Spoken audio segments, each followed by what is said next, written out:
Hello everyone, welcome back to my channel Econ Smart Classes.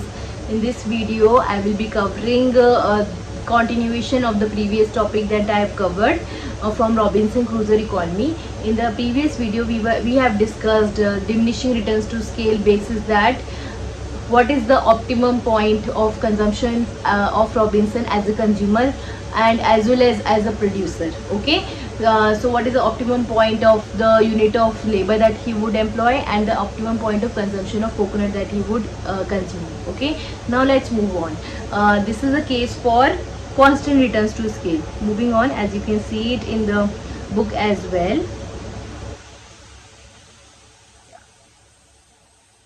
that when you have constant returns to scale, then plotting labor on x-axis and coconut production on the y-axis. So production, if it is constant returns to scale, it means your output of y is, let's say, denoting output. Output, it can be written as simply equals to the unit of input. Okay, that means coconut production, it's equivalent to the unit of labor that you are employing. Okay, so therefore the production line that you will plot here, it's simply a straight upward sloping curve, right? Now understand this. This is the previous topic that we have covered. Now moving on, when we have here constant returns to scale and labor plotted on x-axis, you have coconut here. So given you have constant returns to scale, so this is how the production function will look like. It's simply a straight upward sloping line. Okay, and when you plot, superimpose here the indifference curve. Indifference curve we have studied already. This is upward sloping curve IC is here. So given you have constant returns to scale, you get optimum unit of labor that you employ and the optimum unit of coconut. Now there is some catch here. If you talk about the endowment of this Robinson Crusoe, so he has endowment of unit of labor. So let's say I write maximum unit of labor that he can employ is the 24-hour he has, right? And out of which, let's say L star is the amount of labor that he would like to spend on consumption of the coconut. Okay, so this is the amount of labor that he would like to employ and from which he would get this much unit of amount of coconut, right? So he has no endowment of money, let's say, to start with, but he has endowment of labor.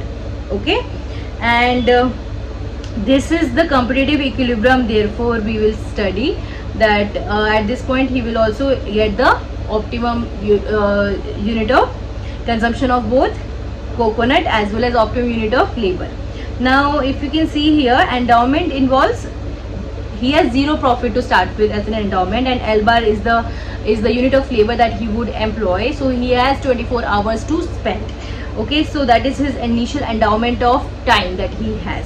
His budget set coincide therefore with the production set. Understood that here is the budget line that we have.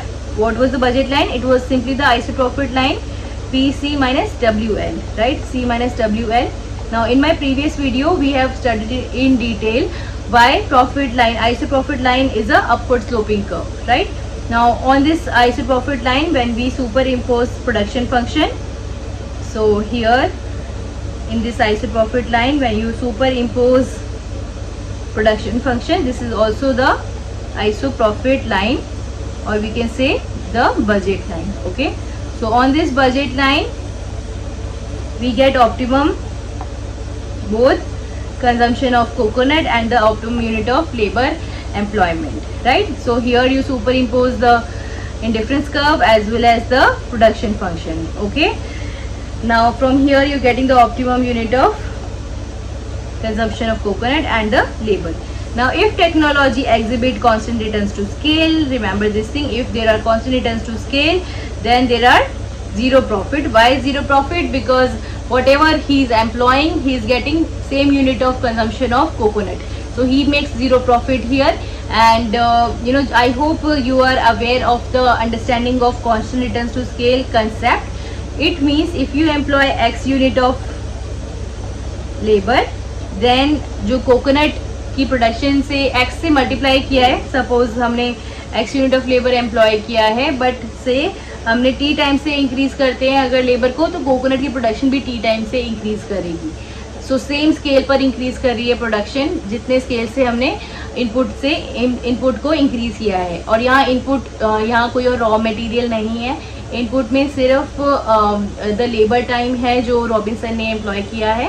सो अगर T time से Robinson की labour increase करिए, then same unit से उसका coconut production will increase, right. So this is how T times increase in unit of consumption of coconut and production as well, and so he makes zero profit in this case. So I hope constant returns to scale case is clear. Now moving on to the increasing returns to scale. What happens अगर production में increasing returns to scale है ना. increasing returns to scale का मतलब क्या होता है, अगर T टाइम से increase किया है labour, suppose this is how it is, and coconut production increase by more than T proportion. यही मतलब होता है. Remember we have covered this already. Okay. Now moving on. So when we say suppose output is a function of input labor here, and output is basically I'm replacing it by coconut. See. Okay. Now when we are saying TL is increased by T proportion, so if you employ L unit of labor and you increase it by T proportion, then by how much? अगर वो T time से increase कर रहा है, then it is simply constant returns to scale. T की power 1 है, अगर coconut का production T to the power more than 1 है, उससे इंक्रीज किया है, माने लेबर को आपने T से इंक्रीज किया, बट जो आपका कोकोनट प्रोडक्शन है that is increase by more than T proportion से अगर कोकोनट का इंक्रीज किया production, that is a case of increasing returns to scale, right. So hope this concept was clear, that इसको हम increasing returns to scale कहते हैं. Now coming back to the production function here, if you plot the increasing returns to scale, then how will the curve look like? It's a upward sloping curve, again upward sloping, but the curvature here is different. How will it look like? Just think of it like this. So you plot labor here and here you plot coconut. So अगर labor increase करता जा रहा है, coconut उससे ज़्यादा का increase कर रहा है, तो इस तरीके से increasing returns to scale का production function बनेगा, right? Meaning labor का maximum endowment है से L bar, हाँ, बट आप इंक्रीज कर रहे हो लेबर से, जितना अभी 10 यूनिट से इंक्रीज किया है लेबर यूनिट, कोकोनट आपका इंक्रीज कर रहा है by more than 10 percentage points, ठीक है. यही मीनिंग होता है हर एक लेवल पर जैसे जैसे लेबर को इंक्रीज कर कोकोनट बढ़ता जा रहा है. सो डेफिनेटली इस पर्टिकुलर केस में जहाँ पर कोई you know at some point of time coconut की प्रोडक्शन उसकी कम नहीं हो रही है और उसकी प्रॉफिट बढ़ता जाएगा, प्रॉफिट इंक्रीज करेगा जितना वो कोकोनट को प्रोड्यूस करेगा, तो है ना.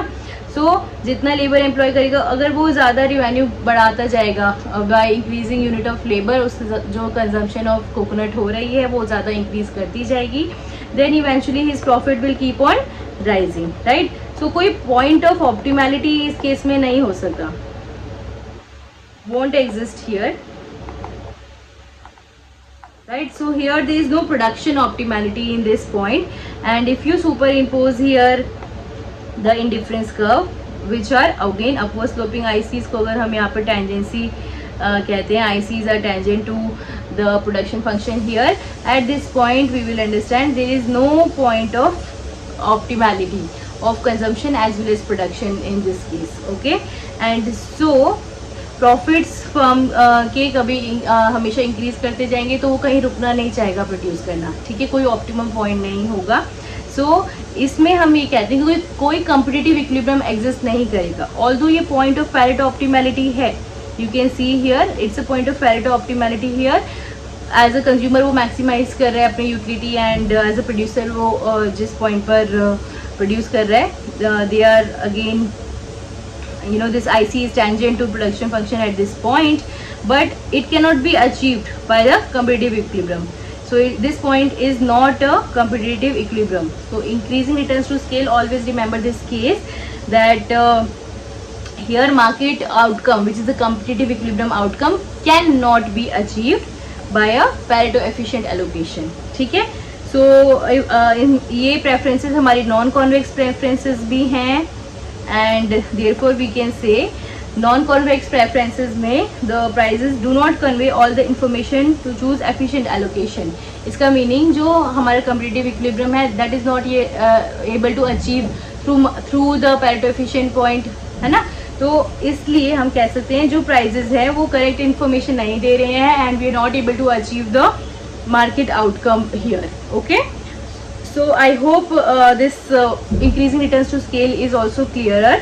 If there is any doubt, guys, you can post it in the comment box below. So I hope this concept was clear.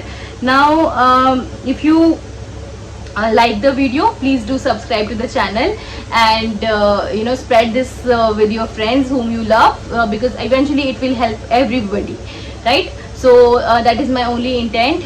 So thank you so much for watching, and do subscribe. Thank you.